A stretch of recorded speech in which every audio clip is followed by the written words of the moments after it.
Hello, bienvenue sur la chaîne YouTube de Femme Esprit le Mag.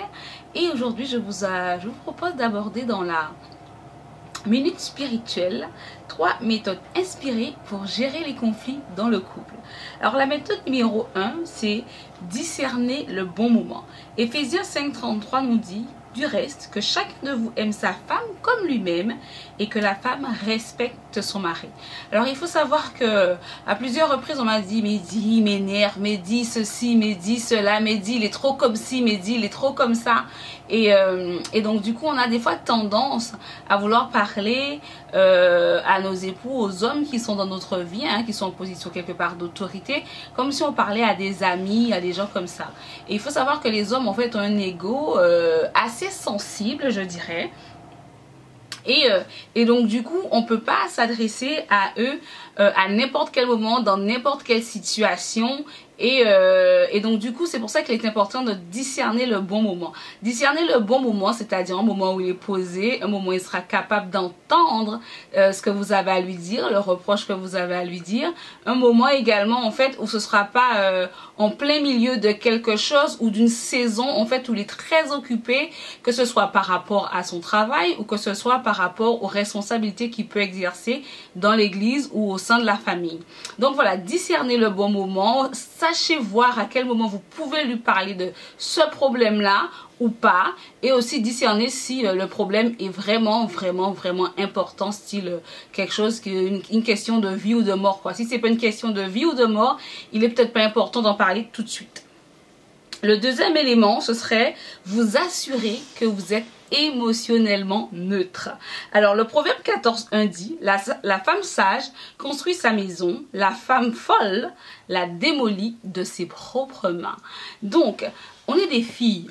Et je sais pas pour vous, mais on a, en tout cas moi, en tout cas je me reconnais quelquefois dans cette définition, elle a une capacité à être un peu dramatique qui dépasse quelquefois les bornes. Donc quelque chose d'anodin peut devenir tout un problème avec nous, parce qu'en fait on va accorder trop d'importance à ce petit détail-là.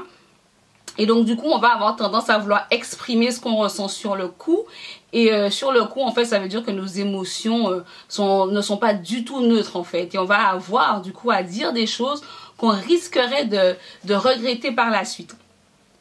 Donc je vous propose donc la deuxième solution. Faites attention d'être émotionnellement neutre, ou calmez-vous avant de discuter ou d'aborder un sujet qui serait un peu délicat. Parce qu'en fait, ce qui se passera, c'est que si vous n'êtes pas émotionnellement neutre, vos paroles vont dépasser vos pensées. Vos paroles ne vont pas être bien perçues, parce que vos paroles plus votre langage corporel risque d'être quelque chose qui agresse au lieu de quelque chose en fait qui construit et qui aide l'autre, en l'occurrence votre époux ou même quelqu'un d'autre, à avancer et à évoluer, à devenir meilleur.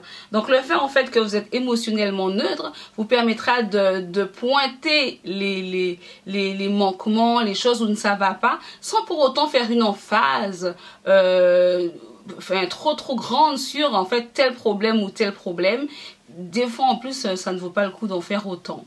Donc descendez, juste s'attendre à ce que les émotions descendent, l'énervement descende, la colère redescende à un niveau 0 de préférence avant d'aborder le sujet. Et la dernière méthode, c'est la méthode sandwich. La méthode sandwich, c'est une méthode en fait qui consiste à dire quelque chose de bien au début et à la fin. Du style: j'ai beaucoup apprécié que tu fasses ceci, la façon dont tu as géré telle situation. Par contre, j'aurais préféré que tu abordes les choses de telle façon, tu emploies plutôt tel terme pour signifier ce que tu as fait ou ce avec quoi tu n'étais pas d'accord. Néanmoins, à la fin de la situation, en fait, j'ai trouvé que globalement, tu avais géré la situation comme un chef. Vous avez compris?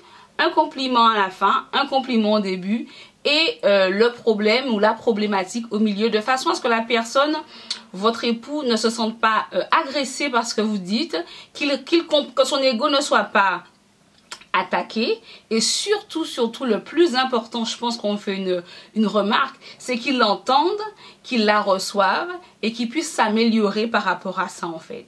Donc la méthode sandwich: un compliment, la problématique, un compliment. Donc voilà, c'était les 3 méthodes inspirées pour gérer les conflits dans le couple ou même dans les relations en général. Et c'était avec moi, Mehdi Marnette, sur Femme Esprit le Mag. Soyez bénis et au revoir.